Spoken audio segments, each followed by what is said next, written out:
The revolution is real, it's live, and as some comrades say, it's lit, right? lit.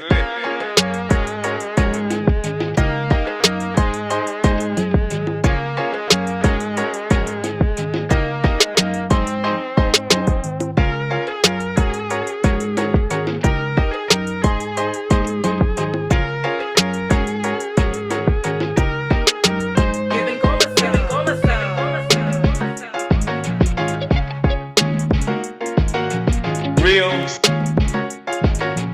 live, lit.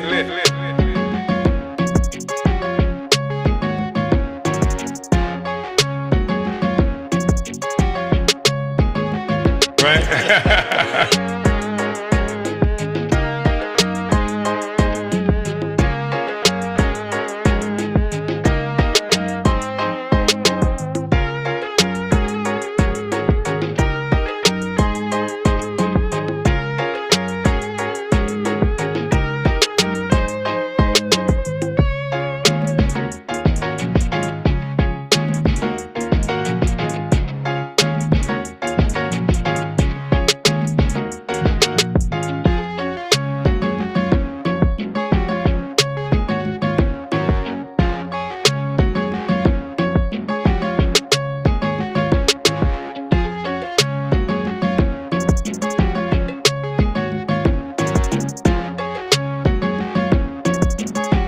The revolution is lit.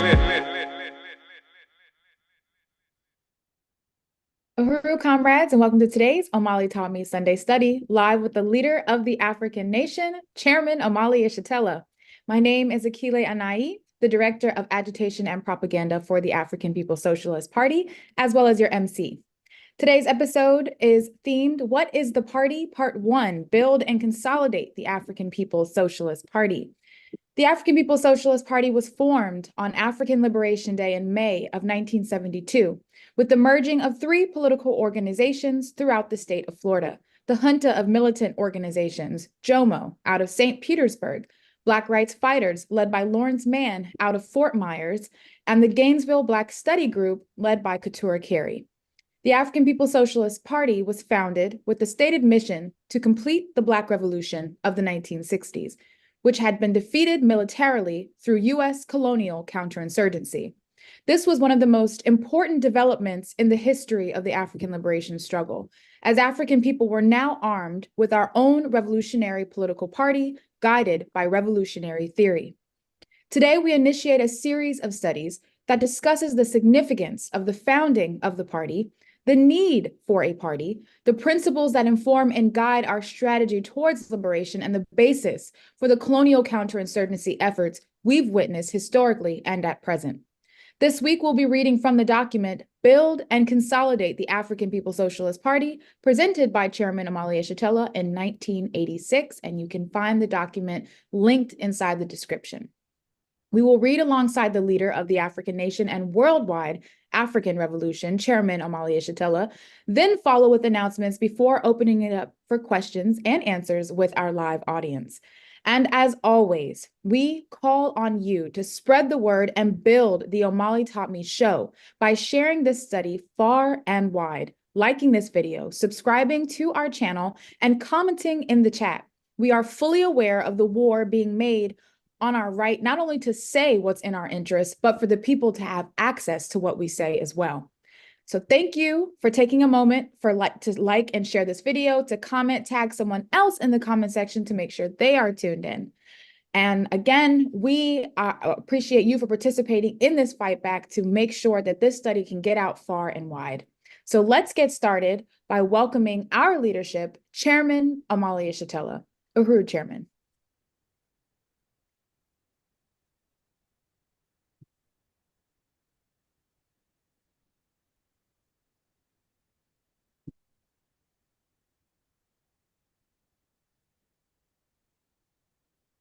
All right. Okay, while we wait for the chairman to get up, again, I mentioned that the document, the Build and Consolidate document, is inside the chat section or inside the description for this video. So go ahead and click on that because you do want to follow along with the reading. And it looks like now we have the chairman joining us. So Uhuru, chairman. Uhuru, thank you. Thank you very much, Comrade Director Akile, and all of you who have come on to this study. This is an important study for a number of reasons. And the first thing I would like to do is to remind those of us who are in this meeting today that this study was initiated several years ago, O'Malley taught me, precisely because there are a number of people who were coming into the party, a lot of new forces, and some of whom were assuming real important roles of leadership, who we understood it to be really important to as quickly as possible provide political education so that these forces could provide the leadership needed. That is to say, leadership within the structures of the party and leadership by party members out in the world for the people that we would be trying to organize and bringing into political life or enhancing their capacity to struggle wherever they were located. So I wanted to say that's how this started, and that we are at a place now where over the number of years of the work of the African People's Socialist Party, we have contributed to the development, place, a time, a process that undermines the whole colonial edifice, the entire ability of the imperialists, the white power, in the form of the colonizers, those original founding colonizers of what is characterized as Western Europe, and that includes the United States.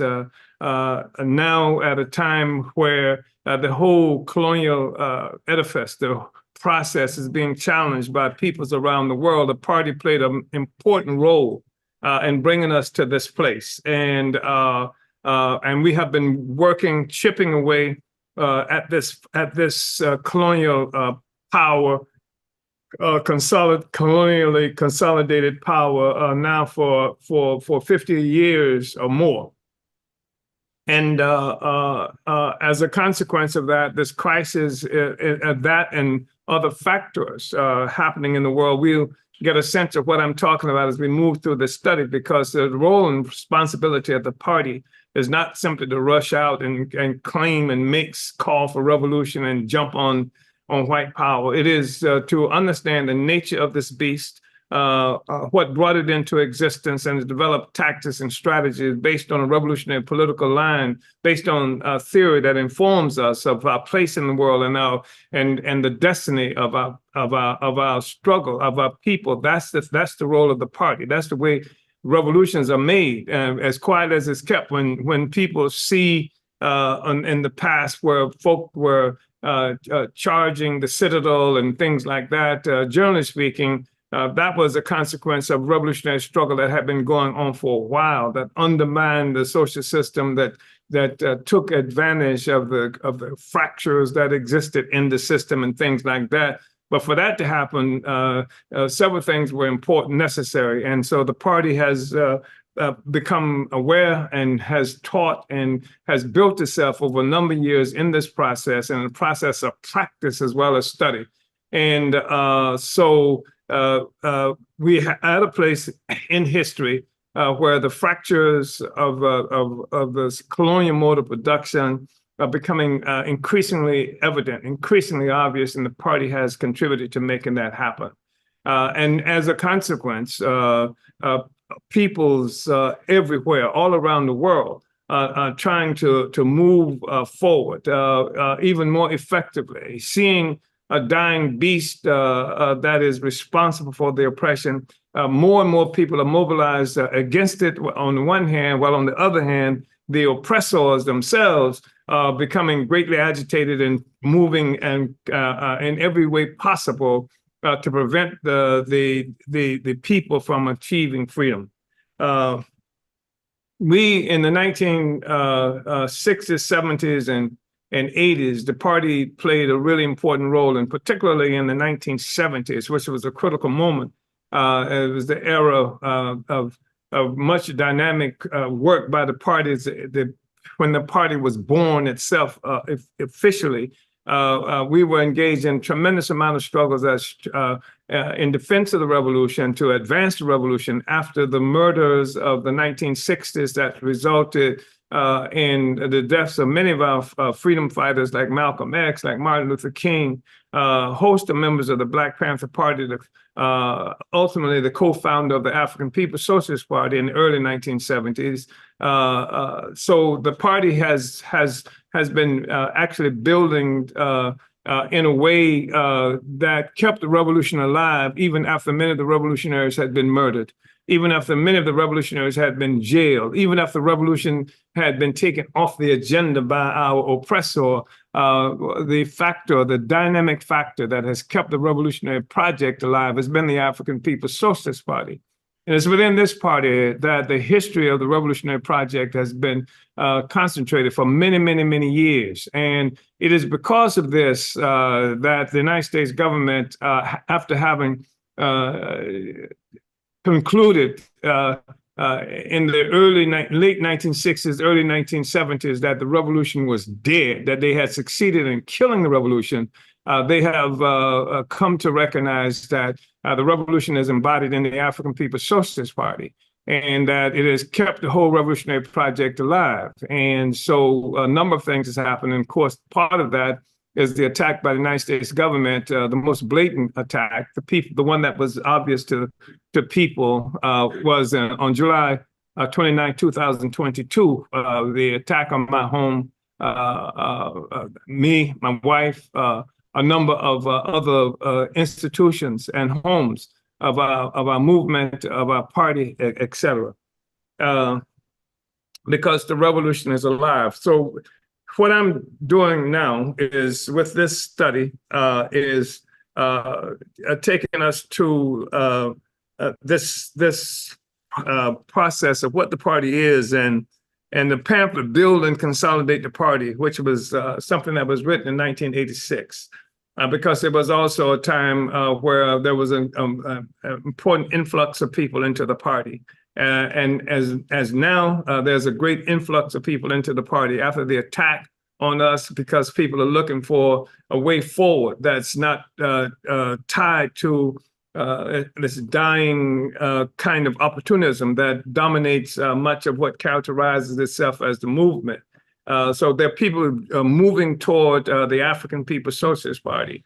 And there's a really important kind of influx of people into the party. And it becomes increasingly important for us to be able to define what the party is, and to really look at much of what we have done in the past and have instituted in order to help develop cadre to carry out the work that we're involved in. So a number of pamphlets were written, and this one on Build and Consolidate the Party was one in 1986. That's what, 38 years or so ago. Obviously, some things have changed in the last 38 years, and even some aspects of the party, but the basic general things that we'll talk about, they still exist. There may be a different place in the Constitution for something that we might reference, but generally speaking, that stuff is still in the Constitution. There may have been some tweaks that's been made over 38 years. I know you would hope that's the case. I mean, that some changes have been made with changing conditions and circumstances, but there are more people coming into the party. And what that means also is that more agents who also trying to join the party. And what it means also is there's an assumption by our oppressors that with an influx of a lot of new people, that it is fertile ground to create confusion, and what we want to do is stymie that. One. Two, it's also important for us to reintroduce to the masses of our people what a revolutionary party is, because our protection is in the people. Our growth is going to come from the people. That's where the best sons and daughters will be awakened and come into the African People's Socialist Party. So this is one of the pamphlets, Build and Consolidate the Party, and there were a number of others. But I want to do the introduction to this pamphlet because hopefully that would help us to to understand what it is we are doing here. And it helped us to understand the era that we were talking about. And I want to call on you who now have access to this pamphlet that to not just sit here for this reading, but particularly those of you who are in the work in the party, to use it, to study it, to enhance our ability to forward this revolutionary project. So we say that this pamphlet is a part of a series which is intended to develop an ideological and practical understanding of the party building process. We believe that in the development of revolutionary process, the critical question of revolution represents themselves in several ways. Whether the revolution is necessary or possible. I mean, that's the critical question. I mean, we are in a period now where the revolution is not something that's normally on the agenda, not only in the United States, but around the world. The success of counter-revolutionary activity, especially in the 1970s, moving forward, has curtailed much of the struggle of revolutionary struggle of the people. Leaders have been assassinated, many have been imprisoned, and efforts continue to be made to distort even what a revolutionary process is, what a revolutionary movement is, or the question of revolution. Because much of what happens in this country today that calls itself a revolutionary, if it does, it calls itself progressive, it calls itself, how do they characterize it? Some process that is in the movement that represents progressivism, et cetera. But what the hell is progressivism? And these are questions that we're confronted with because we want to reintroduce the notion, reality, that revolution, that is when I say this, I don't want people to be locked into some understanding of revolution by just by bearded persons with berets running around with AK-47s. I'm talking about which is some manifestation at different times of revolution. Sometimes people Lenin didn't wear a beard. Nor did Stalin, for example, and nor did people like Nkrumah. The point that we want to make is that we're talking about overturning a relationship we have with a particular system and a kind of system. That is to say, we're talking about the oppressed coming into power, and coming into power means dispossession of the oppressor of that power over us. However else you want to translate it, that's what we are talking about. And and many people have lost vision, lost sight, or never had the sight of the notion of revolution taking power. Some people see the oppressor as being so formidable that it doesn't even come into consciousness, can't even imagine us being in power. Some people have been filled with so much doubt, self-doubt after the murder, and accept this murder as normal of Panthers, of Malcolm and King, and except we talk about it as if that's the kind of normal phenomenon. So we say he was murdered then and they were in prison then, etc., and then keep moving without trying to capture the essence of what it was they were about that led to the assassination, led to the imprisonment and that kind of thing. We're not going to let it go like that. And so to reintroduce the question of whether we have power. Because why simply be in a movement, in a struggle where oppression is normal, where colonialism is normal, where death, murder, early death, and things like that are normal? Why be in a situation where this is normal without considering not just to try to be better in this normal situation of oppression and despotism, but ending this relationship with despotism and oppression? That's what we see the main task is. And so that's what we organize to deal with. And that's the thing that we also have to take out the masses of people, because much of the chaos that we see among colonized people in our colonized communities based on an assumption that this stuff is never going to change, that there's never any way out of it. And so we're just always going to live in circumstances of horrible oppression, whether it's the police all the time in our lives, where there's some kind of military force that characterizes itself as social service to the oppressed is always going to be there, where humiliation of the whole nation of people is normal, so normal that after a while we forget that it's humiliation, it's just living, that's the kind of thing that we live with, and that's the kind of thing that is our responsibility to expose for what it is and say that we have to make a movement, that we have to overturn this relationship we have with oppression. At the moment, we can say that there is oppression. And then it's necessary for us to say that there is an oppressor and an oppressed. You can't have oppressed people without having an oppressor. Although a basic line that we hear all the time is that we oppress ourselves. You've heard that before, that we are responsible for everything that happened. We did it to ourselves. Yes, we did it, etc. So they would say there is no oppressor, that some instances that would occur. Well, we belie that. We challenge that and say that there is an actual oppressor, and we are the oppressed, and we don't like it, and we're going to change that. So here we are. We believe that in the development of revolutionary process, the critical question of revolution represents themselves in several ways. One, whether the revolution is necessary or possible. And there's some people who have thought that it's better to do something than I am, but it's not possible anyway. I remember when I first started organizing in some of the backwoods and Florida and what have you, and you knock on a door just to get somebody to agree to join Joe Biden's party.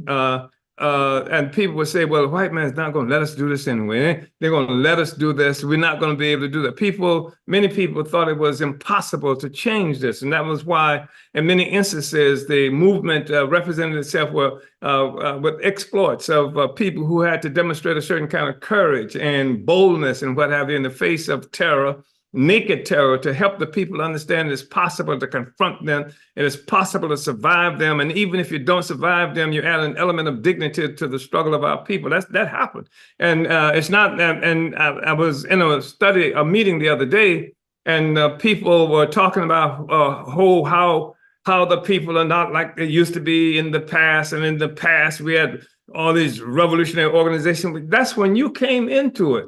But you weren't there when we were knocking on the doors, and that little old lady was saying that I ain't going to, and white people ain't going to let us do anything. Somebody had to pave that ground and to bring the people into political activity. And so it's really important for us to understand that. And otherwise, you end up with this real kind of arrogance. It's arrogance that it's reactionary. Because the point is that if you can understand it, what's so special about you? The thing is, I know if I can understand it, anybody can understand it, right? So one has to separate oneself from the people in order to believe that we're so smart that only we can get it, but the people can't get it. And that would make what we're doing today unnecessary, let's say these studies. So whether the revolution is necessary or possible, 2, if so, what social forces will lead? 3, what is the organizational vehicle in which this leadership will exert itself? And 4, what is the relationship that this organizational formation will have with the masses of oppressed peoples and workers, both within the borders of the nation state where they are contesting for state power, as well as in the revolutionary process initiated worldwide? What relationship, does this organizational formation have to all of that? These are kinds of questions that a revolutionary project will have to answer. And so many lessons can be drawn from the Black Revolution of the 60s, not the least of which is a need for a revolutionary party, which can function as the advanced detachment of the most consistently revolutionary social force in the United States, the African working class. Thus, a most fundamental responsibility of serious revolutionary forces of today is to complete the Black Revolution of the 60s. This is not a call to idealize or attempt to repeat a process long past. Rather, it is a call to deepen the revolutionary process and take it to a higher level, to heighten the working class, to strike a greater blow against capitalist colonialist oppression. We believe that a fundamental task in this regard is to build and consolidate the African People's Socialist Party. This series will enlighten the reader of the objective reality of the party building process worldwide. We have drawn from the experiences of the Vietnamese, Chinese, Russian, and African revolutions, which have already to some degree given an outline of what the future revolutionary movement must undertake. Party building is an arduous task, a fact to which we of the African People's Socialist Party can attest. It is hoped that this series will encourage serious revolutionary forces to study, discuss, and struggle for a clearer understanding of the theoretical and practical task of building a revolutionary party and to participate in building the African People's Socialist Party. We welcome any suggestions, discussions, or criticism that you can provide us around this article. So around this series. And the thing is, as we said, there are people who come toward the Revolutionary Party, but they don't have a background to understand what that means. They've been sometimes members of fraternities, of clubs in their communities, et cetera. And they've read things about how the U.S. had its conferences and congresses and created itself, et cetera. And they've based an assumption on what a revolutionary party, what a party should be, on their relationship with the Democratic Party or the Glee Club or the Girl Scouts or the sorority or fraternity they've been involved in. But a party ain't like that, doesn't function like that. And our task and responsibility is not like that of the Boy Scouts, your fraternity, a sorority. And it's not even about how many likes you can get and how many people you reached on social media. And which has established much of the framework for how many people see political activity and political work. I mean, because we are different and we make no bones about it, but this difference is one that in 1960s was recognized as not only legitimate, but as the way forward. This difference is what the United States government felt it necessary to crush, to kill, to destroy, and went to work to do that. And this difference is what made it necessary for the United States government to attack our party on July 29th, 2022. It is this difference. This is the revolutionary difference. And so we've seen, because of this difference, we've been, our oppressors have initiated concepts like cults, that we are a cult. I'm a cult leader or something to this effect. And of course, this isn't new. I mean, this is kind of stuff we used to hear to some extent during the waning period of the revolutionary movement as part of the slander. And there's an abundance of slander. But as you will see, I've never heard of a cult, a constitutional cult with having actual congresses where people come and vote on the direction of the cult. I mean, it's the most ridiculous thing in the world. And most of the people who are saying this are members of organizations that don't have constitutions, that don't have rules of party discipline, that don't have the kinds of democratic processes that we are talking about. So it's garbage, and but it's the kind of stuff that people can be susceptible to because it's not like the things that they're accustomed to, they're used to. And the reason they're not used to it is because the government kills us and has imprisoned so many people who were moving in that trajectory. So here we go. During the first week of July, and this was 1986, the party held a much needed national conference in St. Petersburg, Florida, that was attended by party representatives from various regions of the U.S. And it's important for me to be reading about St. Petersburg, Florida here, because as you know, on July 29th, 2022, we came under attack in St. Petersburg, Florida. And that's saying something about who we are as a party. The point is that we dig in. Our objective is to bring the people into political life. Our objective is to take space, political space and things like that, occupy that space, and help move the people toward the negation of the colonial domination that we experience all the time. So this is 1986 that this presentation was made. In 1996, the United States government would attack us militarily in St. Petersburg, Florida. And where the fact that we were so deeply rooted in the community resulted in them having to wage war against the entire community. They set afire houses in the community. They used all the tear gas they had in the city against our building, our Uhuru House in 1996. This is the one that they attacked again in 2022. But we were there and actually had created a connection with the people and brought the people into a different kind of consciousness that actually the people brought a helicopter down by gunfire, even as the police was burning out trees and burning down buildings in the community and attempted to kill all of us, including me. So the thing is that we are not a protest movement. And this is something that people find distrustful because I'm now in St. Louis, and being in St. Louis, this has been the protest capital of the United States since the murder of Mike Brown for a long period of time. People were very good at protesting, and there was a certain element of cooperation that happened between the protesters and the protestee and those who were being protested. So that we would actually see people in their protests. It's like growing up in Florida, living in Florida for long periods of time. There's an announcement that there's a hurricane is coming, it's on the way, and people learn to rush out and buy all kinds of plywood and board up the windows and things like that, get extra supplies of water and stuff, and hunker down until it's over.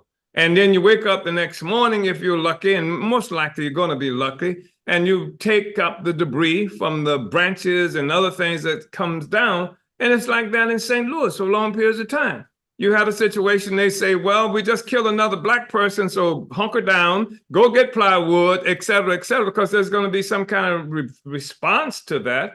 People are going to have demonstrations. They actually have this relationship where people go out and block the interstate. The police and the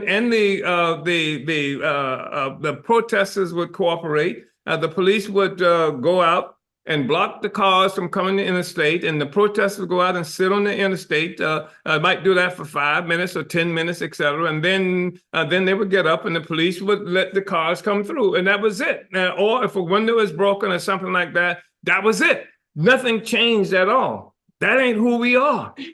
And this is the thing that distinguishes us. So even the protesters have a problem with us because we don't act like they want us to act in protesting, and they don't act like we want them to act in terms of negating colonialism. And that's why we in St. Louis came here where I think every protest organization, this probably was the location for the vast majority of protest organizations, personalities, et cetera, for a minute or two. All kinds of money came in to enhance the capacity to protest, but to keep people away from actually digging in to change circumstances. But we stayed here and we built on the ground. We brought the people into political organization, and we began to transform the community so that people were involved in something, not just protesting, but creating a situation that's changing things on the ground so that now the state is protesting us. And so anyway, so among the significant decisions at this conference that we're talking about that was held in St. Petersburg, Florida, this was in 1986, 38 years ago. Among the significant decisions at the conference was the determination to hold the party's second Congress in St. Petersburg, Florida during the second week of January. Wow, Congress. What a cult this is. This decision and the process used to come to it ends a period of shaky attempts to convene our second Congress, which was actually due as long ago as 1984.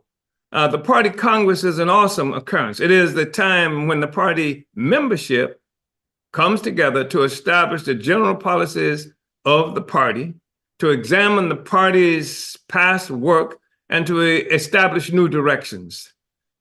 The party's Congress, so there are no chicken bones involved in this. There's no whatever you call those kind of cards where you read the future and things. None of that stuff is involved in this.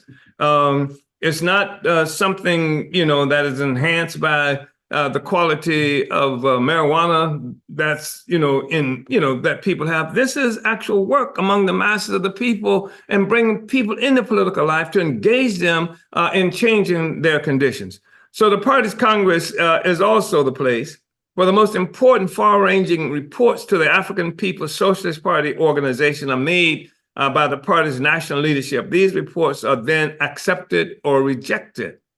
It is the place where the party's membership will elect its national leadership in accordance with the law of the party as found in the party's constitution, which was accepted at the first party Congress in 1981. So the party existed for a while without a constitution. We had various meetings and we would lay out directions, et cetera, but in 1980, and we were founded, it took 9 years after our founding before we actually had a Congress. Now, this wasn't because of some opposition to doing Congress. One thing, it was impossible, difficult to do it for a number of years because the government was attacking. To announce that there's a Congress that's happening to consolidate a revolutionary organization in the United States at this time, where there were embers of the reckless, naked, open kind of repression that was happening in this country, couldn't do it. I mean, we are coming from a movement, a period where the actual government would attack meetings, would come into meetings with children and women and men and with their guns drawn and what have you, just for coming together to talk about revolution, where they would storm our places, they would destroy food for breakfast programs, they would steal our newspapers and soil them, they would put out fake newspapers that supposedly represented us. This is what the government was doing at this time. So it was difficult to do it then. And there was the other thing about it is that the working class, African working class, didn't have much experience doing Congresses. So how do you do a Congress? What does it mean? And stuff like that. These were questions that we had to resolve. And we stumbled into the first Congress in 1981. I say stumble, we planned for it, but it was a new thing for us. And so new that I wrote 2 damn political reports because I had seen somebody had done a political report. They called it a main resolution. And then somebody had done a political report and they called it a political report. So I said, well, I got to have a political report and a main resolution, right? So I did a quick main resolution. And we still have a copy of that. And this was a pretty quality, but it was called The New Beginning. And then after discovering that I had to do a political report as well, I thought so. I wrote another one. In a few days, I put together another report, I think called Bread, Peace, and Black Power or something like that. So I did 2. This is how we didn't know much about how to do this. This was completely the African working class. This was not the petty bourgeoisie who had these kinds of experiences and et cetera. The petty bourgeoisie had, by now, generally speaking, run from anything that might look like revolution. So, for all these reasons, the Party Congress is an occurrence which requires a tremendous amount of attention, leadership, and work by the National Party Organization, which has that responsibility. But the National Party Organization has the responsibility of making the Congress happen.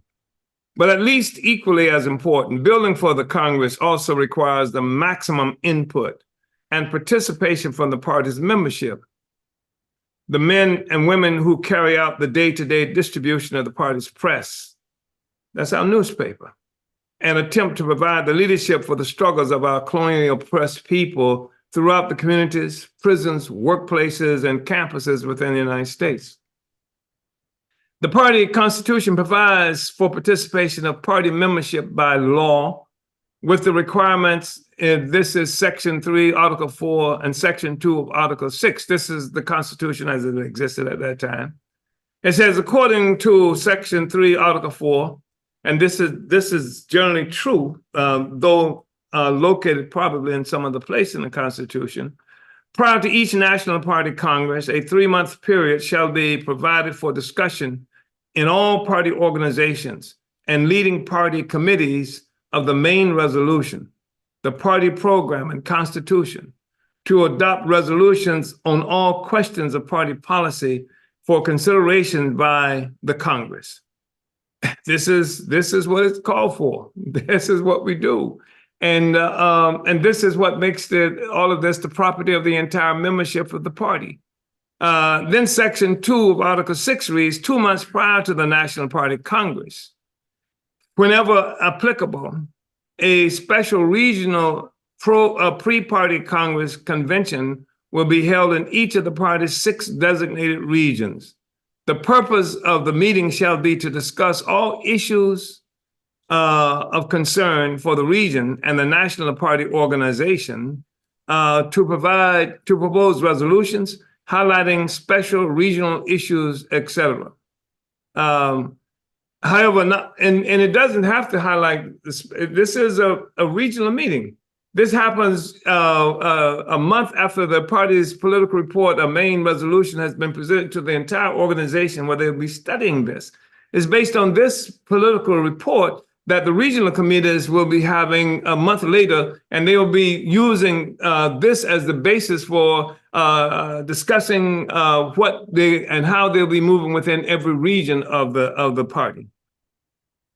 However, notwithstanding these constitutional provisions, the Revolutionary Party of National Liberation and Socialism, as limited in experience in Congress work, required more than these constitutional provisions. You heard what I said. I said this a Revolutionary Party of National Liberation and Socialism. And that's something, a Revolutionary Party of National Liberation and Socialism. So it said that required more than these constitutional provisions. And in a situation such as ours, where the party Congress has not become an actual tradition, and where no such tradition exists within the Black Liberation Movement, the African People's Socialist Party's Central Committee, the party's leading elected national body, saw the need to win the party's membership to the significance of the Congress and the need to build for it and participate in it. Hence, the Florida Conference last month quickly revealed the correctness of the Central Committee's decision and resulted in an enthusiastic several days of meetings and struggles, which consolidated the understanding that central to all the party's work for the next few months is building for the party's second Congress. As we approach the party's second Congress, we do so as a party whose place in history has already been determined by its magnificent deeds. We approach the party's second Congress with many strengths and the promise of an excellent and promising future. But we also approach the Congress with weaknesses and shortcomings, which must be overcome, or even the strengths which should serve us, and the glorious African Revolution will turn into their opposite and become weaknesses. And that's one of the reasons why we're moving now to have this discussion and others related to party building and building the African People's Socialist Party.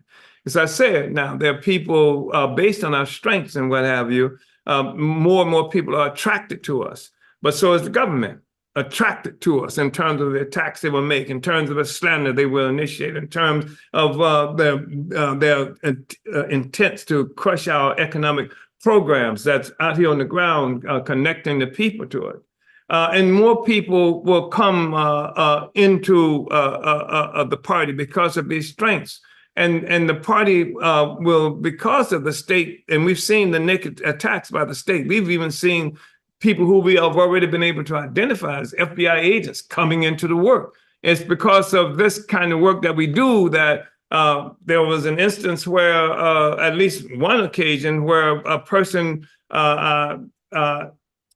ultimately identified herself as an agent and tried to engage party members into kinds of discussions and possibly acts that would allow justification for the government to be able to attack us. So this kind of stuff is there. And that's why it's necessary for us to have these discussions. What is the party? And the party is different. This is not your regular protest movement, protest organization, not just an organization that can host great webinars discussing something that's happening in that part of the world and that part of the world with no expectations other than to be smart and to show people that we know what's happening over here and we know what's happening but nothing toward a what in. What is it that we are doing? What is our objective? It has to be more than saying that these things are happening in the world. Karl Marx once said that philosophers have only been able to explain the world, but the point is to change the world. And the party is the vehicle for making that happen. So we said, for 14 years now, since 1972, the African People's Socialist Party has held up the genuine interests of our colonized people and fought concrete battles for concrete results for our revolution. Concretely, this is in 1986. We have organized among the masses of our people on the jobs, the campuses, and in the prisons and communities. We have intervened in the spontaneous struggles of the masses around virtually every question and attempted to enhance the fighting capacity of the people with proper revolutionary leadership. We have attempted with more or less success, the final tally is not yet in, to forge a revolutionary consciousness and scientific African internationalist worldview upon every struggle against police terror, tenant abuse, neo-colonialist chicanery, etc. We have fought to make every battle for healthcare, students' rights, an end to the death penalty, and freedom for Black political prisoners and prisoners of war, a stepping stone for the transformation of every Black community within the United States, and to fighting Soviets for political independence, African liberation, and socialism. We have led successful struggles to free political prisoners, which have lifted the morale of our whole people and our movement, even during periods of political retreat. And I think it's really important because, as you know, there's a lot of discussion happening around the question of political prisoners now. And we appreciate that. We think that's really important. But the point is that these are political prisoners because they were involved in the struggle for national liberation. The fact is the struggle didn't start in the prison. They were put in prison because of their involvement in the struggle. And so we've had during the process, well, we'll say more about this moving forward, but it's really important to recognize that every struggle, every contradiction that we are faced with are struggles and contradictions that occur within the existing colonial mode of production that we are entangled in. It's the responsibility of the party to bring clarity here and provide direction so that we can know how to move properly in a fashion that will enhance our ability to overturn our relationship with this oppression, as opposed to trying to find a better way to live within this oppression. So the party led struggles to free Pitts and Lee from death row and prison in the state of Florida, and Dessa X. Woods from prison in the state of Georgia, won international respect for the party and gave concrete meaning to revolutionary African internationalism during a period when the people were being asked to accept the revolutionary declarations of organizations on faith alone. The party's campaign around U.S. African political prisoners and prisoners of war ignited a new, if sometimes transient, interest in the fate of Black Liberation Army captives such as Sundiata Acoli, Assata Shakur, Herman Bell, Dhoruba Moore, Albert Washington, Anthony Bottom. Anthony Bottom, by the way, is a comrade who is now known as Jalil Monteking, and he was in prison. And we did some work with him, and we did work all the time to free him and other political prisoners. We have built mass organizations of tactical and strategic significance for the struggle of African liberation. It was the African People's Socialist Party which finally moved in a meaningful way on the historical demand by our people for reparations from U.S. imperialism for criminal abuse and for the value of the stolen labor which have been the consequence of U.S. domestic colonialism, or what is referred to by the Vietnamese as internal colonization. Our party built the World Tribunal on Reparations for Black people in the United States in 1982 and provided the leadership for the founding of the African National Reparations Organization, ANRO, which has since made this, the sessions of World Tribunal an institution of our movement. So the party has done these things. See, we talk about that a lot of reparations movements, free political prison movement, this kind of movement, that kind of movement. But the party as the organization for national liberation and socialism created a movement and was able to involve itself with the objective of overturning this relationship with a whole social system, destroying a colonial mode of production, and penetrated and did work in these particular arenas, not understanding that this particular arena was headquarters of the struggle. It was because we understood the struggle for national liberation had to include these struggles as part of the effort to overturn the social system. And it's really important for people to understand that. That's what we did.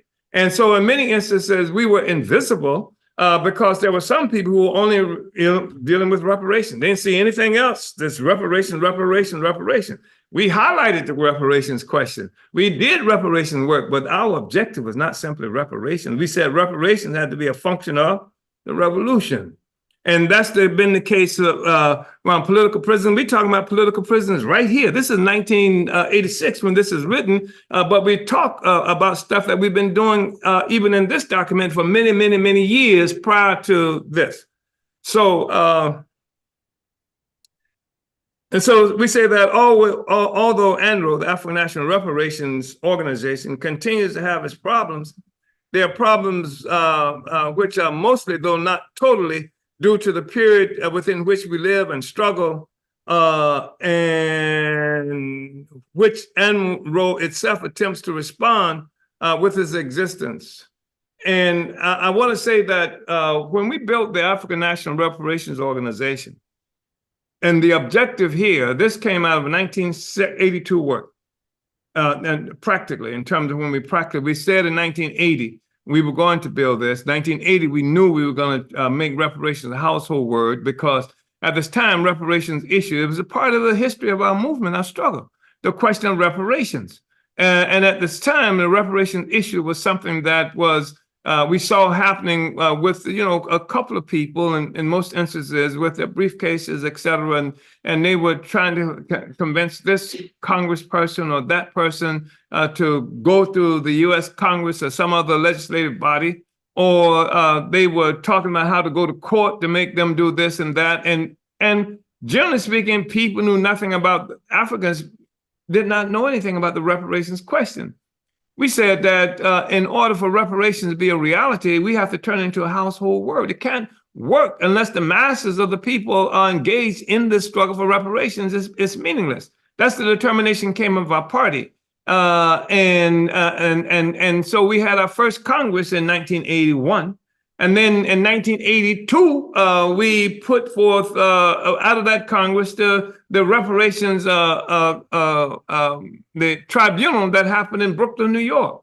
And it's important to say all this stuff too, because the United States government wants to try to hide that history so that it can somehow justify putting us and me in prison and destroying our movement and organization with the claim that's the Russians who had us do reparations work. And it's the Russians who had us talk about genocide, when African people, of course, in 1951, 52, actually went to the United Nations charging genocide. And where genocide was one of that convention coming from the United Nations in 1948 was the basis, part of the law that we used to justify the World Tribunal of Reparations for African people. So, but however significant ANRO's, so anyway, we say here that that ANRO is trying to deal, with contradiction that we had among ourselves as well, because we tried to build ANRO as an organization that that various components of what was calling itself a Black independence movement. We call it a pro-independence sector of the movement, anti-colonial sector of our movement. All of them said they believe in reparations. So we said, let's collectively build the African National Reparations Organization. Let's collectively do this. And that gives us an opportunity within this tendency for national liberation that we represent to be able to unite in practice, practical work, and not be bogged down primarily by ideological and theoretical differences. We unite on this. Let's work on this, and this provides the basis for being able to, the practice provides the basis for being able to grow different kind of unity. We can have these debates while doing work, and nobody would unite with that. And some years later, that was in 1981, I think 1989, after the Ronald Reagan initiated reparations for the Japanese in this country. A group of nationalists who believed in reparations, but not enough to become a part of the African National Reparations Organization, not enough to help build the damn thing, created their own reparations organization, and which was problematic for a number of reasons.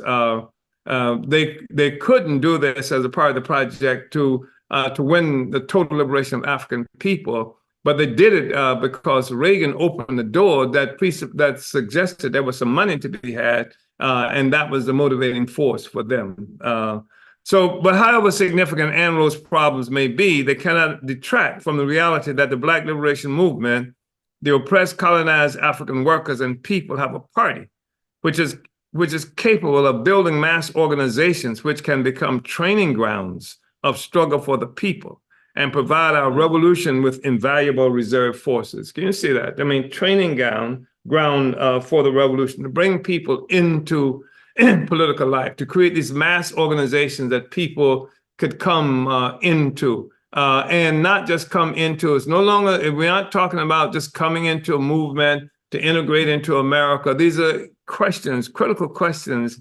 that relate to the colonial oppression of African people that revolve around struggling against colonialism. The party did that. African People's Socialist Party did that. The reason people are talking about reparations in the world today, African People's Socialist Party did that. The reason the significance of the South African government, where we've done a lot of work as well, but was able to go to the United Nations and charge the illegitimate white nationalist state of Israel around genocide, and have such an impact is the work that the African People's Socialist Party had done. The reason, and there's a lot that can be said around that. And this is not a matter of braggadocio, chest thumping or something like that, but it's history. And it's really important for you who are members of this party to understand, and other people to understand, that the nature of a party. We are a revolutionary party. And our objective is to have power and to wield political power. And that's why we dig in, and then we bring the people into political life, or we enhance their capacity to be in political life in a meaningful kind of way, where the people can engage in taking their power. And power is no longer an abstract question. It's not something that happens in cyberspace or something like that. It happens on the ground where people are located, et cetera. So we say that 10 years ago, and this was in 1976, the African People's Socialist Party formed the African People's Solidarity Committee. 1976. A cadre organization of North American or white people who expressed strategic unity with the aspirations of our people for African liberation, political independence, and socialism by working directly under the leadership of our Central Committee. And you know, we use the term here, Organization of North American People. Some people were confused by that. They say, well, you know, you call them North Americans, and with the assumption that they thought we were contending with the indigenous people who they would call, you know, American Indians or something like that. No. When we use the term American here, what we are doing is identifying a relationship with a North American state.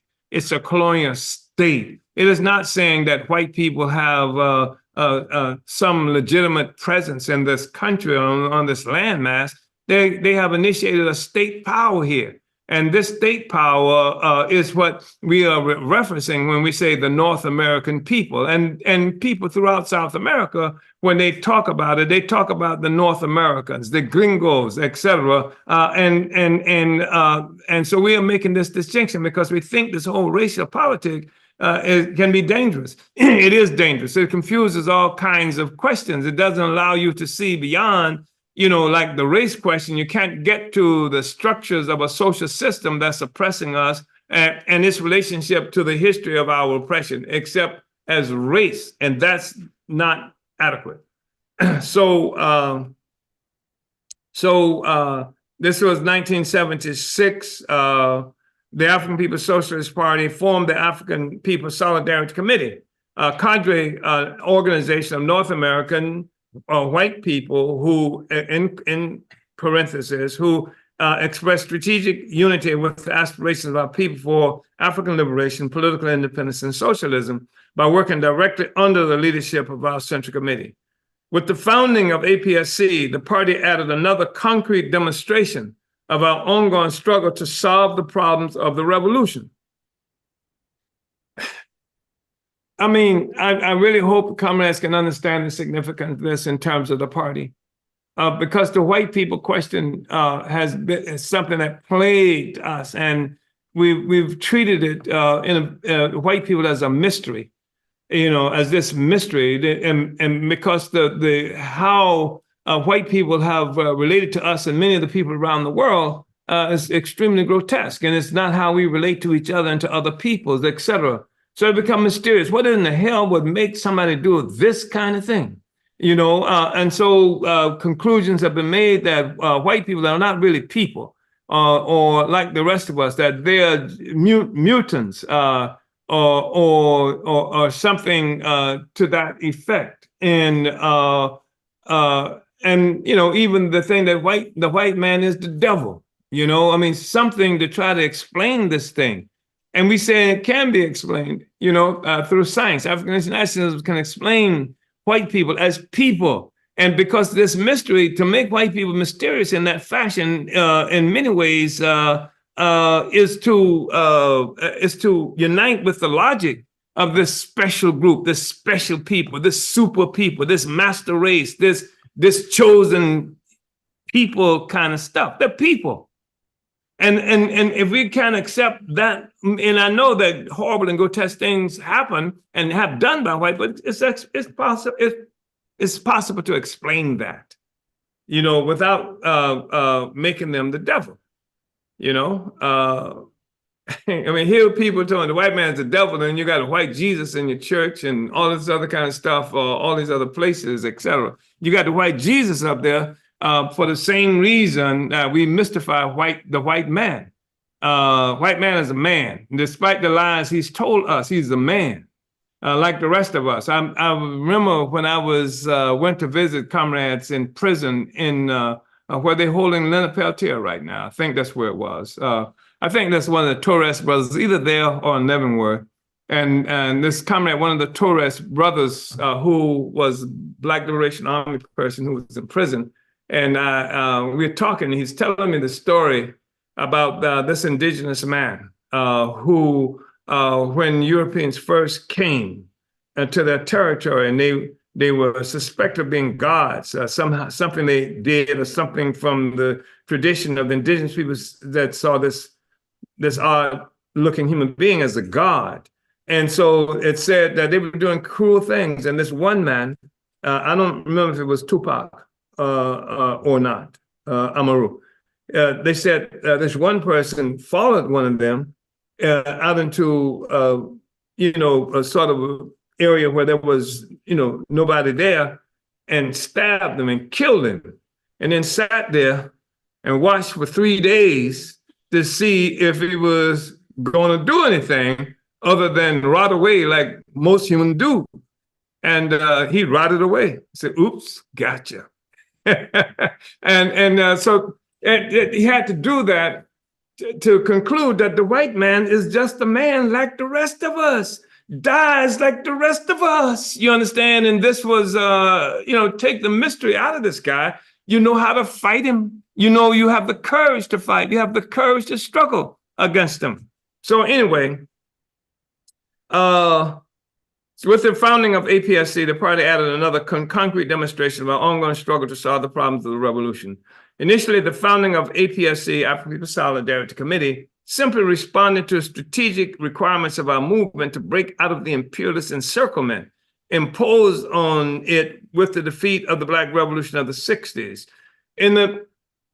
One of the things is that African people, with the consolidation of the colonial state, or even as it was being consolidated, part of the process of doing that, having enslaved African people, taking us thousands and thousands of miles away from our national homeland, where everybody looked just like we did, had the same habits, et cetera, and then thrust us into this situation where we didn't know the land, and where we were so obviously who we are, not white, and for some period of time, not indigenous people. We were outstanding.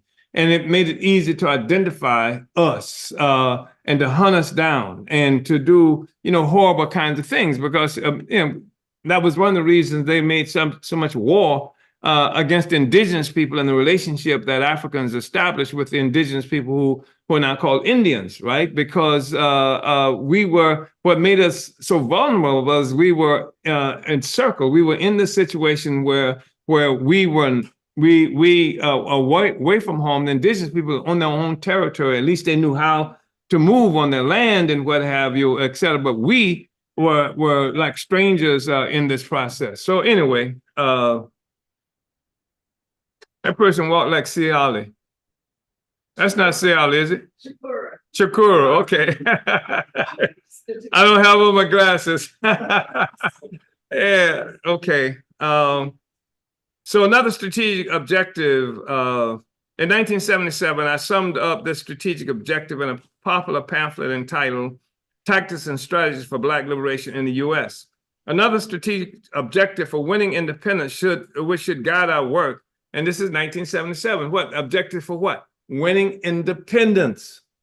And when we start talking about winning independence, it's not simply an affront to the colonizer. It's an affront to the African petty bourgeoisie, that sector of the population that really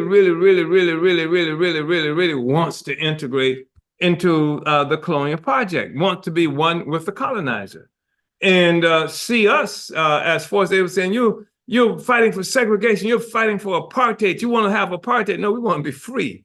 And neither segregation nor apartheid is something that was invented by Black people.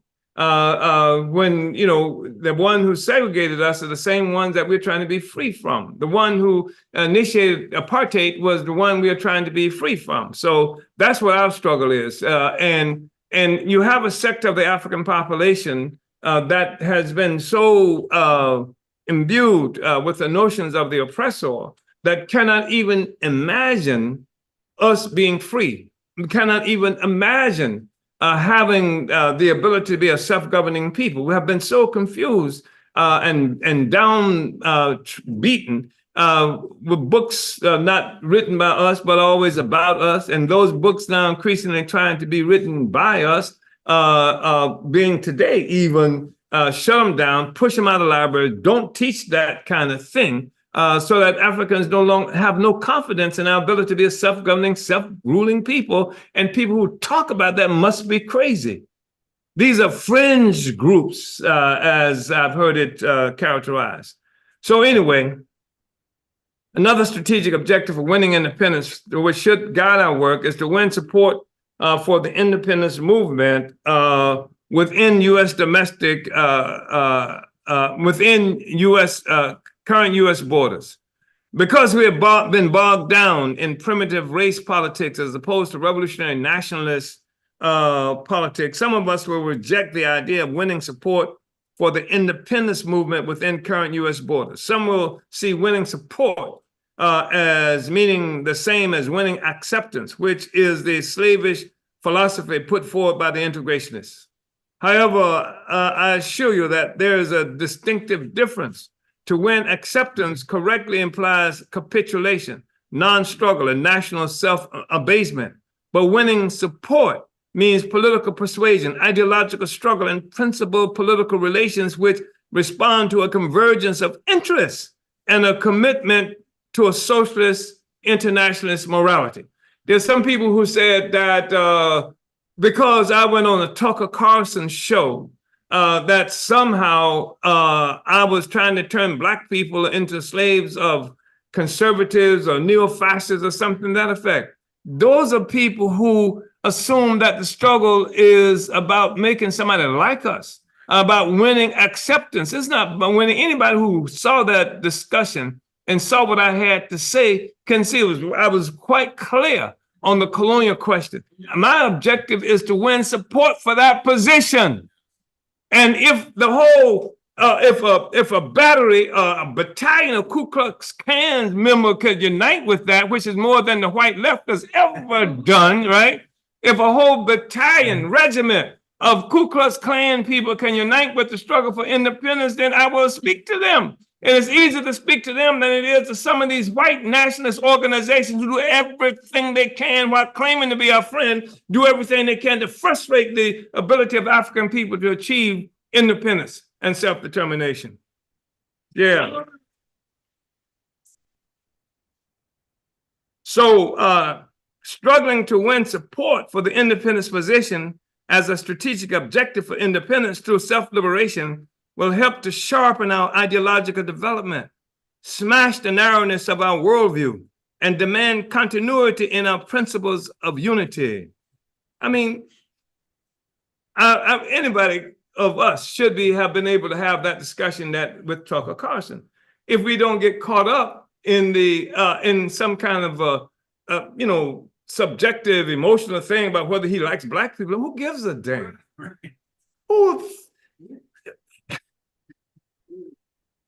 Who gives a damn?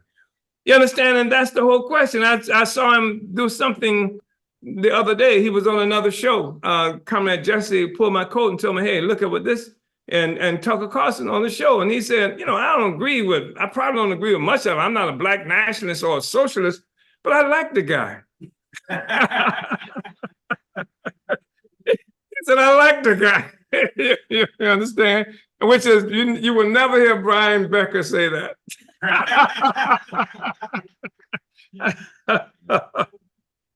Okay, so the main targets for this effort to win support for the independence position should be the general anti-imperialist forces within current U.S. borders, other oppressed, subject, and colonized nationalities, and progressive U.S. North Americans. Later, in a 1979 report to the party's theoretical development concerning the basis of our relationship to APSC was stated by me in this way, quote, assumption of leadership of party solidarity work by the APSC and the party's closer supervision over APSC. Let me say why we say assumption of the solidarity work. Because the party also had relationships with other settlers, other colonizers, and who were relating to us in sort of like the way they defined it was the best way. They had come up with this really, and I fought them from the very first moment we ever came into contact with each other on this question, because they say the struggle that Black people, the struggle that we're involved in is against male and white supremacy. That's the totality of it. Wasn't male and white supremacy. I said, no, we're fighting against colonialism. And but they wanted to say that that's what they mean when they say white supremacy. No, that's not what you mean when you say white supremacy.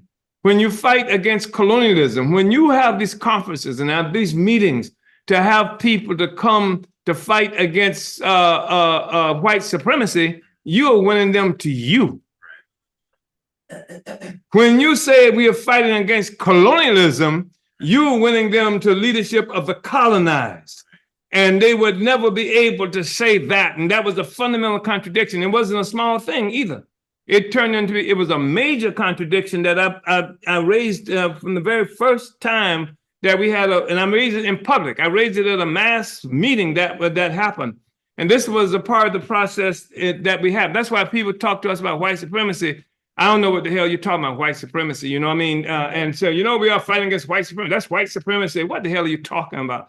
What that is an absence of Black power that you're looking at, and it's colonialism that's being expressed. And so that was a struggle that we had, back then. And so now it led us to conclude that white people who are supposed to be in solidarity can't just be out there being in solidarity on their terms. How you gonna be fighting for the liberation of Black people on your terms?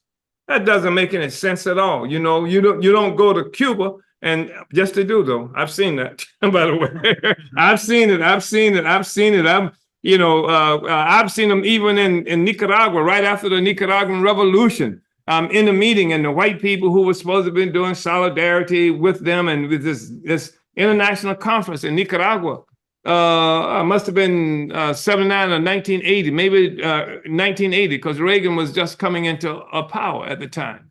And maybe it was 1981 because it was after his inauguration. He won the election in 80, that thing was inaugurated in 1981. And I saw these white people there, and the Nicaraguans are saying, well, to the solidarity forces, here's some of the things that we need. So the white person jumped, no, here's what I think. You really need to get this. You really need to get this. I said, this is extraordinary. Here, these are leftists who've never even successfully seized the parking lot, right? And somebody's made a damn revolution, and they're so condescending that they will step in and tell the people what they need when the people are saying, you're in solidarity with us. You're in solidarity with us. This is what we need from you. But they were in solidarity with themselves, and they built their own organizations off of the struggle in Nicaragua. They built their organization, the struggle around Geronimo Pratt. They built their organization around the struggles of other oppressed peoples, et cetera. And it wouldn't work around the fight to free Desi Willis because we led that struggle, and they couldn't build themselves off of that struggle because we were fighting against colonialism. And colonialism was something that we saw being expressed when they would take over the struggle for Geronimo, when they would take over the struggles of other political prisoners like Joanne Little. Now, when they can take over these struggles, they are imposing this white left thing on the direction of the African Revolution, and they couldn't do that with us. And so they don't like us. So assumption of leadership of party solidarity, I want to see where we are in terms of, that's the thing that led us to say that all of the work that's being done around the African movement, African freedom, et cetera, is going to have to come through APSC. Because that's coming from the party and not from you, Brian. So later in a 1979 report to the party theoretical development concerning the basis of our relationship to APSC was stated by me in this way. Assumption of leadership of party solidarity work by the APSC and the party's close supervision over APSC reflected many of the struggles the party had been learning through our struggles within the solidarity movement and around the question of solidarity. These and other struggles the party was involved in led us to a deeper theoretical understanding of the basis for APSC's existence and the relationship of the APSC has to the party. The growing theoretical development of the party gave us a deeper theoretical basis for the relationship of the party to APSC and the struggles against U.S. domestic colonialism and forced socialism within current U.S. borders. While we have only begun to scratch the surface of some of our theoretical investigations, we're excited about the breakthroughs we are making and their implications for the international revolutionary struggle against imperialism and for socialism, as well as their implications for struggle right here within current U.S. borders. I talk about this and, the problems that the parties solve, and it's a thing that it makes it relatively disheartening to see even the ability now of somebody to join like this mass organization led by groups that define themselves as the party of socialism and liberation and have these mass, and then they can do this. And they say, we got a lot of Black people in there. They do. They have these Africans, they have Mexicans, they have other kinds of people, but they run it. They are the ones who run it, and they're the colonizers. They got all the resources, they got all these kinds of things that can give direction. And here you got these colonized people working against colonialism, they say, but they're being led by colonizers to work against colonialism, which is ridiculous, you understand? And so, but we have penetrated that, and the legitimacy of all of that is something that's challenged by the existence of the party and the solidarity movement, which makes them all a part of the same club with U.S. imperialism to stop us. Like the U.S. imperialists have done everything to block what we did November 4th of last year, where we had united all these anti-colonial forces in this process. They would accept them, except this particular group who united with the fact that the United States government has been working over and over to make sure the African liberation movement doesn't rear its head again, and putting people who are responsible for the African liberation movement in this country in prison, terrorizing African communities in the process of doing this. And just like I remember 1960s when SNCC told white people to leave our organization and go to the white community, organize white people to be in solidarity with us. What they did instead in 1960, they discovered the Vietnamese. Right. They discovered Vietnam. They abandoned all the stuff they would have been doing, claimed they supported for the African liberation movement. And of course, who was the first to come out in support of Vietnam? SNCC, the Student Nonviolent Coordinating Committee that told them to go into your community and work in solidarity, with the African liberation movement there. And here again, we tell white people to do this. What they do, they discovered the Palestinian. Who was the first in this country to support Palestine? Malcolm X, Black people in this country, et cetera. So the Palestinians were not going to be in trouble in terms of that. Then what we were going to have was the unification of Palestine and Africa, but they disrupted that. That was their intent. That was their objective. And that's the objective of the United States government. That's why our party is so important. That's why to know the line of march is a critical question. To be able to define who we are is a critical thing. And that's what the African People's Socialist Party has been doing. So I want to go ahead and see if I can expedite this. Comrade Director Keeley, what kind of time are we working with? I know this is going to be a study that's going to last for a while, but what are we looking at? Lord Chairman, I would recommend going about 8 more minutes till 30 minutes after the hour. Okay. So here we are. So we say that we've only begun to scratch the surface of some of our theoretical investigations. This is 38 years ago. We are excited about the breakthroughs we are making and their implications for the international revolutionary struggle against imperialism and for socialism, as well as the implications for struggle right here within current U.S. borders. Of critical importance to our struggle is the significance of what the Marxists call primitive accumulation of capital in the development of capitalism throughout the world. This primitive accumulation was actually that brutal plunder and pillage of various non-European territories and the bloody enslavement and massacre of indigenous people in the process by various European states. The enslavement and the plunder of natural resources provided those European societies with an accumulation of resources and capital, which led to great changes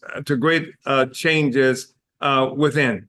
The stolen wealth hurried the emergence of a challenging, powerful class in Europe, the class that would own and control the new factories which were springing from the European soil that had been made fertile by the blood of African slaves and other victims of European progress. This powerful class will become the new ruling class, the capitalist class, given birth by the new dynamics brought to European society by primitive accumulation. Along with this new capitalist class, there would emerge the European working class, those whose livelihood was determined by their ability to sell their labor power to the capitalists. Those who were the actual producers responsible for transforming the raw materials and goods stolen from the peoples of the world into saleable goods, into commodities. It does not take more than a casual glance to see that although there have been modifications in the relationship Europe has to the rest of the world, Although there have been some modern adjustments to cover historical origins, the primitive accumulation which gave birth to the present form of European society and civilization still exists today, and the death-dealing parasitic relationship that has not been broken. It is also true that Africans provided and still provide the U.S. with the essence of its primitive accumulation in the form of our free and near-free labor, which also provides various sociological, political, and ideological benefits for the dictatorial U.S. capitalist colonialist ruling class and state. A particular function of the presence of African people in the U.S., whose conditions of existence constitute domestic colonialism, has been to obscure the class contradictions which exist between the U.S. North American working class and its ruling class. That is to say, the U.S. ruling class hides behind the contradictions of African colonialism from its working class, and which is really, another way of talking about the real class question is concentrated in colonialism. The colonial issue is where the real class question is concentrated. And if you look at how the world, operates, it is colonialism that's the primary contradiction, and the white workers, if you will, forces who feed off colonialism. And that's what we mean when we talk about how the U.S. Constitution was not made for Africans, was not made for the colonized people or anything else. And so what happens when the government wants to attack the rights that are guaranteed by the Constitution, they are not attacking our rights. They have always been oppressing colonized people. So this is not an attack on our rights. The white working class, the workers are being, this attack is directed toward white people. And it's obscured by the colonial question. So white people can't see it. And when I made that point yesterday, I was watching Ward Churchill when I said it, how he nodded in such agreement that he can even get white people to unite with taking away constitutional rights, because the constitutional rights that are being taken are taken ostensibly from African people, from Mexican people, etc. And what is happening is those rights were never made for Africans or Mexicans. Those rights were made for your white ass. And when you're cheering that on and what have you, you're cheering on the aggression against you. And that's the fundamental thing that I think, that's part of what we're talking about here. So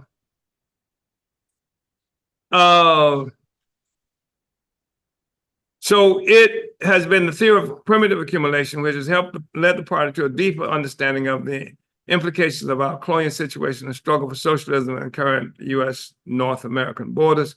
It has been the theory of primitive accumulation combined with our struggle to resolve the contradictions within the solidarity movement, which has led the African People's Socialist Party to understand that the structured relationship between the party and APSC is exactly correct.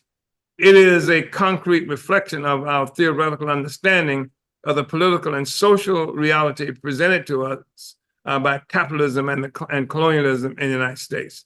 The party has always understood that no theory for the liberation of our people can be subordinate to the promise of North American solidarity. It may be necessary to win our liberation independent of any strategic relationship with progressive North American forces. Our struggle for independence through self-liberation, thanks to the primitive accumulation factor, will undoubtedly see the vast majority of North Americans against us, creating the probability of our struggle for independence assuming the form of race war. But I really think that we've undermined that in a very serious kind of way. And and I know that. So moreover, as socialists, we had to face the practical problems which are blocking the struggle for socialism within current U.S. borders, namely domestic colonialism.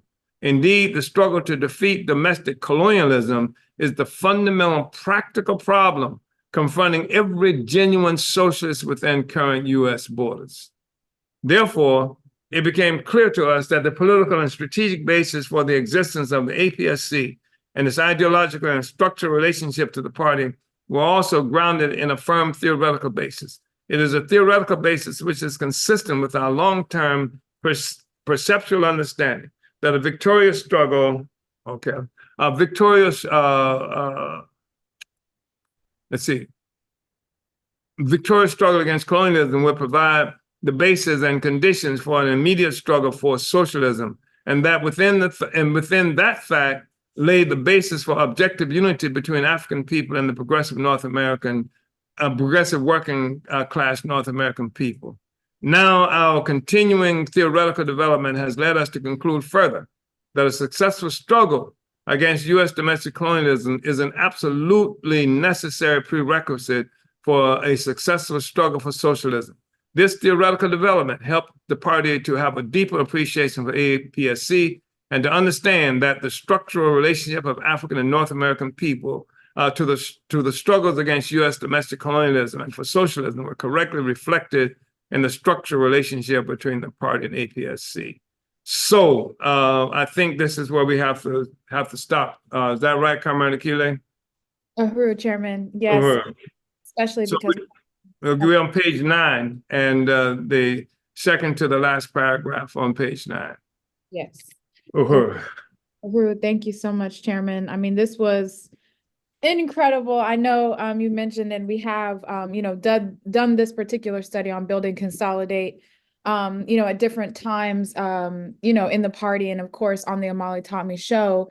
But, each time we are discussing it and the period, as the periods shift in terms of, just the whole world and the struggle that we're involved in, we can just see the relevance of this piece, but just again, gaining a greater understanding of who we are as African People's Socialist Party, what we were founded to do, and just the struggles that we've been involved in historically, that have that continue to manifest themselves today, but they're not new. So we know what to do. We know how to struggle, organize, and deepen around certain issues so that we can continue to advance our struggle. And I just really appreciate, especially, going into this section around APSC, because I do think that, we've witnessed, and we've known this for a while, but just witnessed the correctness of the strategy of, inserting the struggle for African liberation behind enemy lines. And, that's just very, very clear, as we engage in this counteroffensive against this latest iteration of the colonial counterinsurgency. So really, really want to salute this incredible study. And comrades, you do have access to this document. Again, it's linked in the video description. We will continue to study this as well as the overall series on what is the party.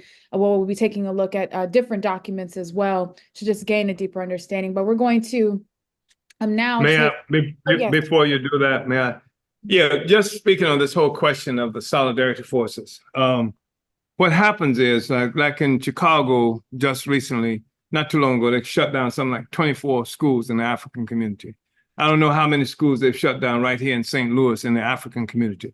All the schools that they've shut down in various places around the country for African people. And that's a reality. And it's a colonial reality. It's not some accident. When you look at the success of the Algerian people forced France to succumb to the independence of Algeria. When the Algerian Revolution happened, more than 90% of the Algerian people were illiterate. And it meant that now they're free, but they got a government to run. They got all these agencies to run. They got a military to run. They've got international affairs to run. They got all this stuff. 90% of the people are illiterate. You look at Congo.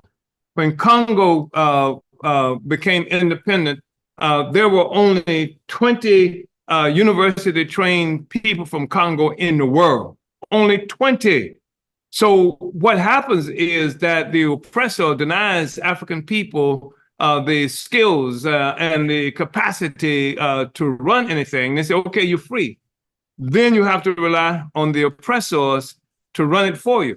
And so that's what they were doing. They were setting up in places in Algeria and Congo. That's what the Belgians would do. They'd run the army for you. They would do all these other things because they stay in power.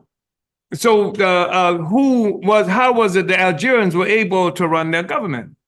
First, a lot of French people who were in solidarity with the struggle of Algeria for liberation were people who volunteered and they worked in some of these ministries and things like that.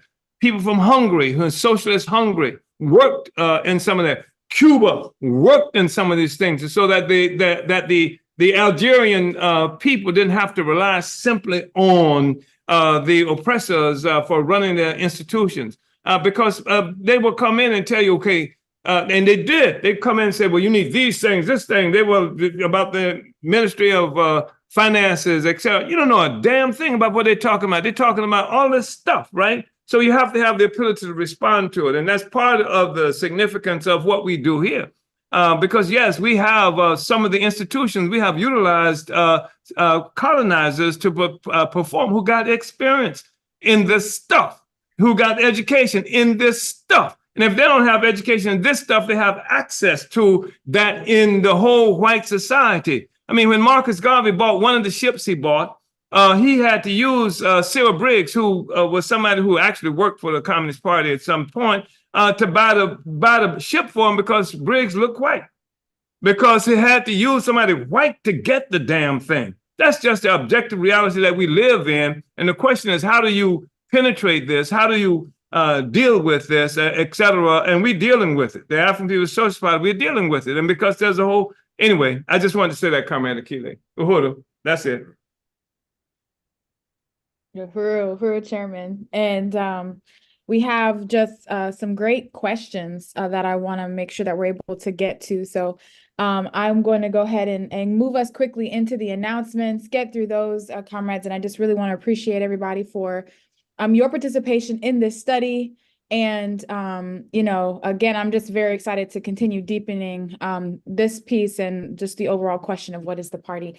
So our first announcement: join the counteroffensive to stop the FBI attacks on the African People's Socialist Party and the African liberation struggle. Drop the charges against the Uhuru Three, sign the petition, sign the emergency response pledge for immediate text messages regarding the trial, read the court documents, and complete the Uhuru Three trial commitment in volunteer form. You can do all of this and more at handsoffuhuru.org.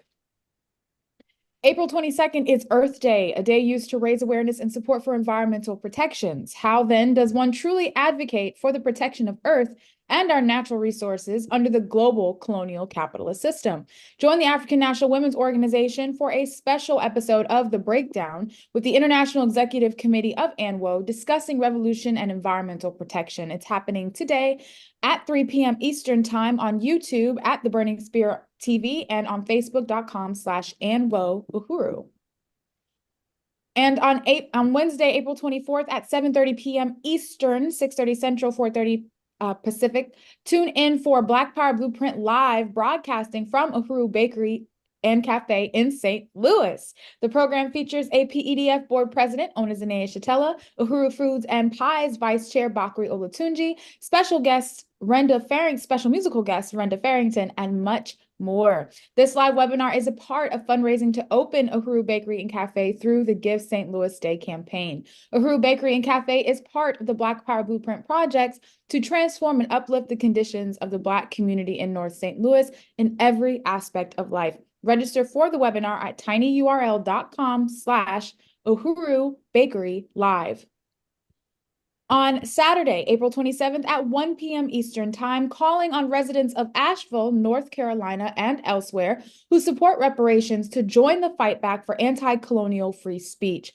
Register to attend this online event, mobilizing support for the campaign to drop the charges against the Uhuru Three. Register at tinyurl.com/Uhuru Asheville.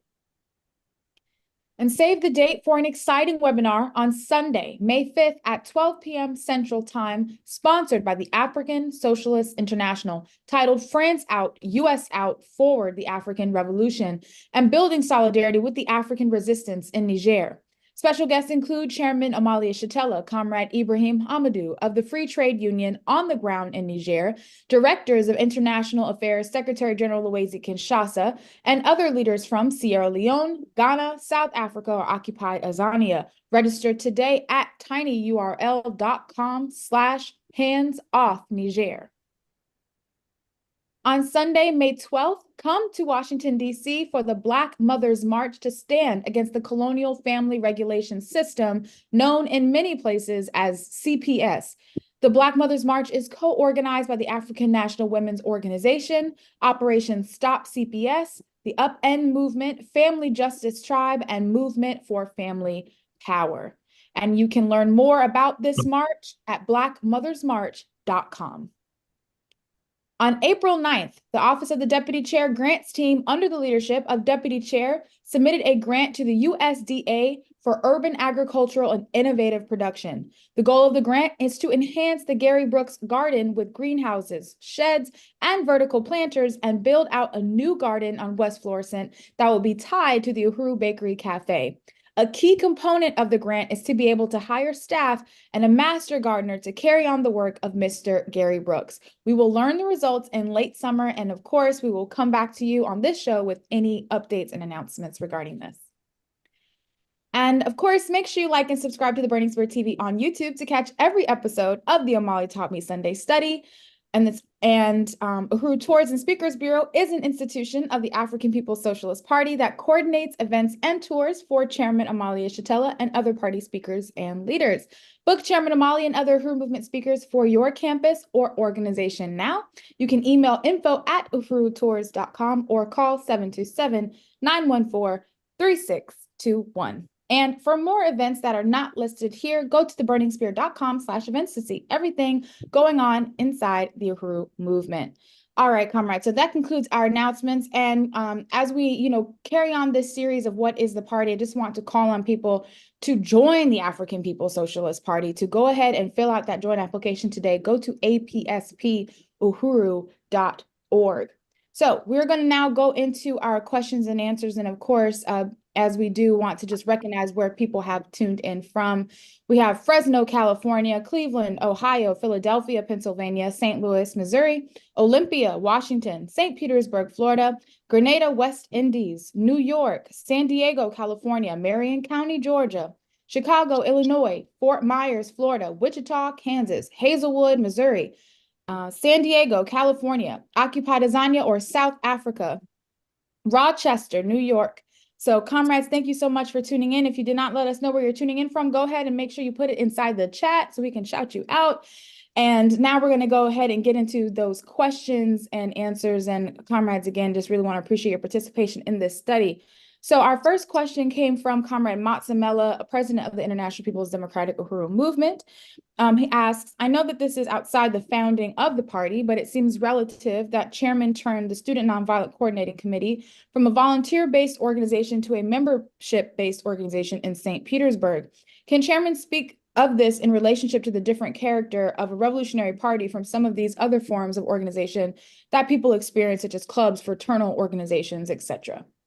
Oh, thank you. Thank you, Comrade Masamela. That's a good question. And I experienced a lot of thought about that, even as we did with the Black is Back Coalition here in St. Louis, the 8th annual school on participating in electoral politics. And we were there with, in this meeting, there with two veterans from the Student Nonviolent Coordinating Committee who continue to struggle in different ways. Comrade William Mukasa Ricks, very, very, very much associated with the Black Power slogan. Comrade Afia Mungaza, who is out of South Carolina and who played a really important role in the development of the document, the paper, and the process that led SNCC ultimately to take the Black Power stand. And SNCC was comprised of a whole bunch of really creative and dedicated forces, but there were different motivations for the people who participated in SNCC. All of them were altruistic and wanted to help the poor people and help Black people to overcome the circumstances. SNCC was very much influenced by Robert Moses and some other people who, and even Ella Baker to some extent, raised this whole question of bottom-up organizing, that the organizer would help to facilitate what the people wanted. Whatever the people wanted, then they would try to facilitate that, make that happen. And and we can point to things like the Mississippi Freedom Democratic Party that came out of the 1964 Mississippi Freedom Summer, the Lowndes County Freedom Organization, things like that. But the question is that we believe that the working class must have leadership beyond simply what the people may understand at a particular moment. We believe that revolutionary activity has to be something that is informed by revolutionary theory. I think what we've come to understand is that for revolution to occur, what must exist, the crisis in the social system. What's going to make a revolution? Everything's calm and no crisis in the system. There has to be the inability of the ruling class to rule in the same old way. That has to be a factor. There has to be a revolutionary party that's led by advanced revolutionary theory. This is what we believe. And so if the objective is only to get people to set up freedom schools and to do things like that, then you don't need the party. But if your objective is to actually capture political power, you need to understand the system, the structures of the system. You need to have some theory. And when we talk about theory, we're just talking about an understanding of our place and destiny in history and society. And the party brings that. That's what our party brings. And we do it in a fashion that pulls the people, open the door to the people to advance their understandings. That's why we have schools like this school right now, and we do them in communities, where we live. That's why we will move this center that we are located in right now, one of the most economically depressed sectors of the African population, to get directly with the masses of the people, so the people can be brought into political life and charge of their own affairs. But the fact is that the objective has to be more than what the objective of the projects that SNCC did in the 1960s. And that's a really important thing that SNCC did in the 1960s was the Vine City document that led to the Black Power position. It was an anti-colonial kind of document that came out of SNCC. And what we have done is move beyond that, and we've created a political party that has the advantage of all the experiences of SNCC, the real significance that SNCC gave to organizing, not just passing out a fly, but organizing and bringing people into political life and things like that. We've done that. That's what we believe in. That's what we have to be deeply committed to. And there are people who are in this room where I am right now in St. Louis who's engaged in that kind of work. That was SNCC-based work. That's one of the reasons why when we created JOMO, the Junta of Militant Organization, coming out of SNCC, we used the denim. That's why denims and what I'm wearing now in part is what became more or less a SNCC uniform, because SNCC, not a SNCC uniform, but it was from SNCC that it contributed to this kind of uniform that we initiated. And that was associated, of course, with SNCC with the working class. That's not what they were saying at the time, but it was impoverished working people that was the basis of SNCC identifying with the people in that fashion. I hope that was helpful comment, Massimiliano, but we need to have the people, the people's organization, the interest has to be concentrated in their own organization, their own party. And their own party has the responsibility of lifting up the class to its full height, so that its politic reflects more, or in the immediate contradiction that people have about housing and poverty and police brutality and all these things, the universal contradiction that African people suffer from has to be in there, and only the party can do that. Uhuru. Thank you, Massimiliano. Uhuru, Chairman, and yes, thank you, President Massimiliano, for that question. Yeah, it's very important, and that's why you're just answering the question: what is our objective? When we know what kind of organization we have to have, we know that we need a revolutionary party guided by revolutionary theory to do what it is that we are trying to accomplish. And so, yeah, I just really, really appreciate that question, Comrade President Massimiliano. And all right, so going to the next one, and the government knows that, the colonial powers know that. for example, there are a lot of organizations to do some things better than we do. They can hold a better demonstration than we can hold. They get better social media stuff than we can do. They do a lot of stuff like that. And they can even set up economic ventures of sorts. But the question is, to what end? And the government know that our objective is to end this relationship that we have to this social system. And in so doing, it's not a little thing, because when you end the relationship with the social system, you begin to undermine the system itself. That is the system of oppression and colonialism. We don't even have to have guns yet. And using democratic processes, they're supposed to apply to everybody, which is why they have to use subterfuge and things like that to put us in jail and lie and cheat and tell the people lies and undermine their own systems in order to come against them. And when I say undermine, I mean, the thing is, the question that this government and the people, the colonizers in this country have to come to terms with is the fact that the government, in coming at us, is attacking basic democratic rights that are foundational as far as the system they've created is about. That's what they're doing. That's not a small thing. That if you understand that, you begin to understand something very important about the revolutionary project. Very, very important about its deconstructing. The government is deconstructing itself. It's attacking itself when it attacks our right for free speech, when it attacks the colonizers, especially if you got the leadership of the party that is helping to advance our interests at the same time. Uhuru. Chairman. And this question, I mean, I think you just answered it really with this previous one, but this is Comrade Arthur in Fresno, California, who asked, can you give an example of the similarities and differences between Black Lives Matter, the party, and the Green Party? That's Comrade Arthur's question. So like I said, we kind of dealt with that just now. Well, let me say a little more, because I think that a lot of people who came into Black Lives Matter were, really honest people who want change, who want, I was here in St. Louis where the Black Lives Matter slogan came from. It erupted after the murder of Mike Brown, who's left rotting, 4.5 hours in August heat here. So, and I saw people mobilize. People wanted change and transformation. I saw the U.S. Government and bourgeoisie bring in, parachute in all kinds of sellouts, all kinds of forces. Zuckerberg was here. Billions, millions and millions of dollars were spent right there in St. Louis, not to help the people, but to help take the people in some other kind of direction, because the people didn't start off with a slogan, Black Lives Matter.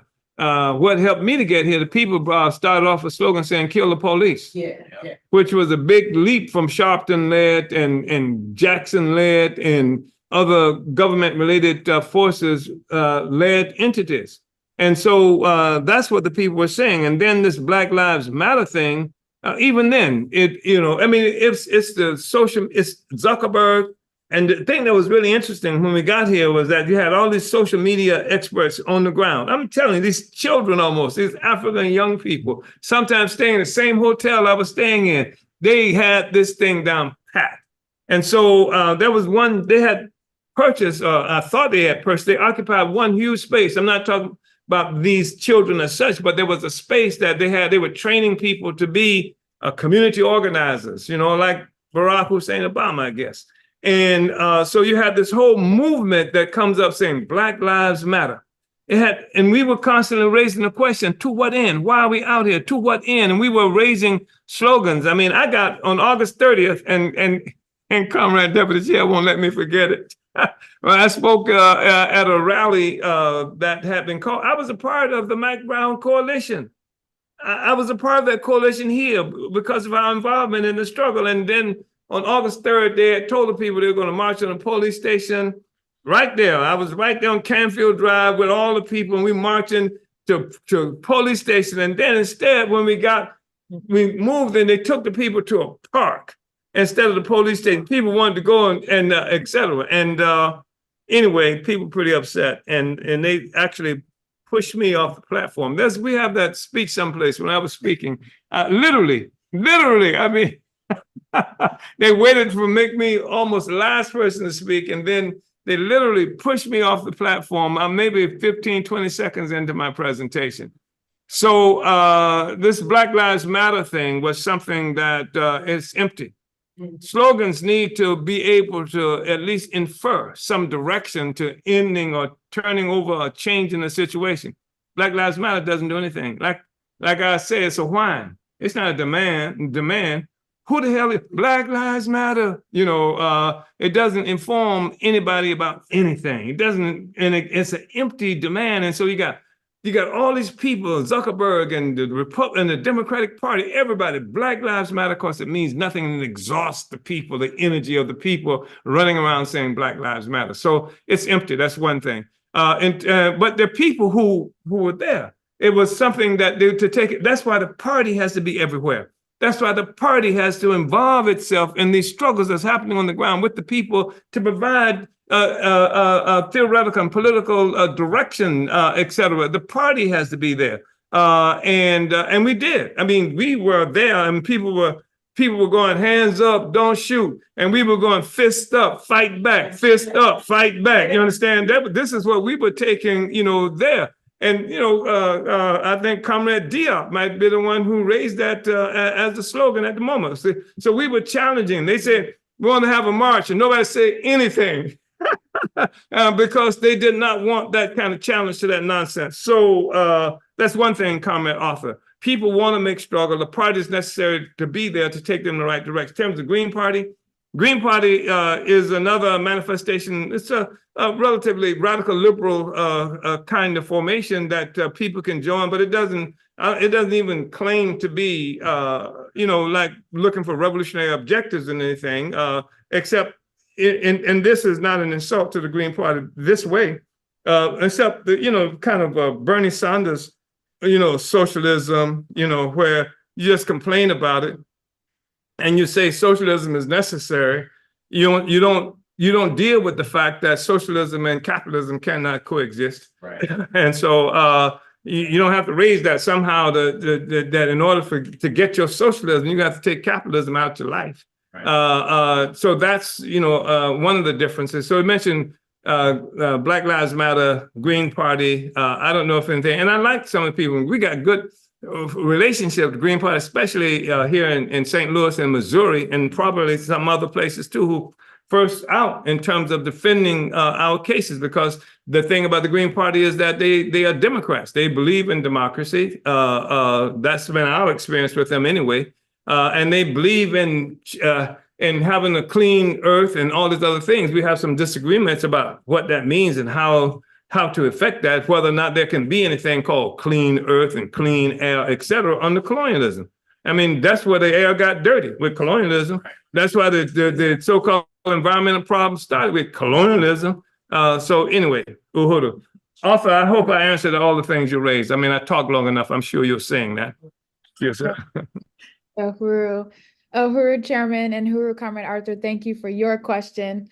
And comrades, we are nearing the end here, and as much as we're reluctant to end it, but we'll have to pause these questions and take them at our next study. Again, we'll be looking at this question: what is the party? Over as a series. So do not fret. We will be able to take these questions in the future. But I again really want to appreciate your participation in this study. And as we, move to close, I just also, again, want to really salute the leadership of Chairman Omali Yeshitela, just for the profound, understandings that we have on today, for the incredible leadership and the fact that we have the party, the African People's Socialist Party, and based off that, we know that the redemption of Africa is possible, and that the freedom of the entire world it rests right in the struggle for African liberation. The African Revolution, is the thing that will free the planet, and that's something that we've been able to sum up and come to terms with a long time ago, and just winning the forces around the world to that same conclusion. So again, salute your leadership, Chairman, and just want to see if you have any closing remarks before we wrap up today. Uhuru, I just want to appreciate everybody for being here. You, Comrade Director Keeley, all the people who are doing this technical stuff that makes it possible for us to have a seamless and successful kind of study. I think that we're going to be doing this more. Next study will revolve around this question, and we'll be doing this for a while because we have to engage the people at this critical moment in history. The party has to stretch out, and also we have to secure the confidence of members of the party in the fact of what it is that we're doing. People have to know why it is we do, and deeply win that, because we're in this kind of oasis in this sea of misinformation and this sea of opportunism, et cetera. And opportunism has come to be the acceptable thing, and we're challenging that. So we look forward to continuing this study. And I thank you again, Comrade Akile, and all of you who've come on to this study. Let's go ahead and continue the study and continue this discussion, continue to work. Let's win. Uhuru. Chairman, yes, we might as well win. You might as well, yeah. Uhuru. So, Uhuru, comrades, and I want to echo the chairman in saluting our Molly Taught Me Show team for helping with the productions, the AV, the chat moderation, just the whole study, how we are able to bring this to you. Just salute this whole team. And again, thanks to all of you for tuning in today, whether you were watching with us on Facebook, YouTube, Twitch, or Twitter. We are glad to have you on. And lastly, salute the brilliant leadership of our chairman, Amalia Shatella. Make sure to follow the chairman on Facebook, Twitter, TikTok, Twitch, and Instagram, and subscribe to the Burning Spirit TV on YouTube to catch every episode of the Omali Taught Me Sunday study. So our next study will be on May 5th, where we will continue on with our series, What is the Party? Uhuru, comrades, vanguard up, relentless. Relentless.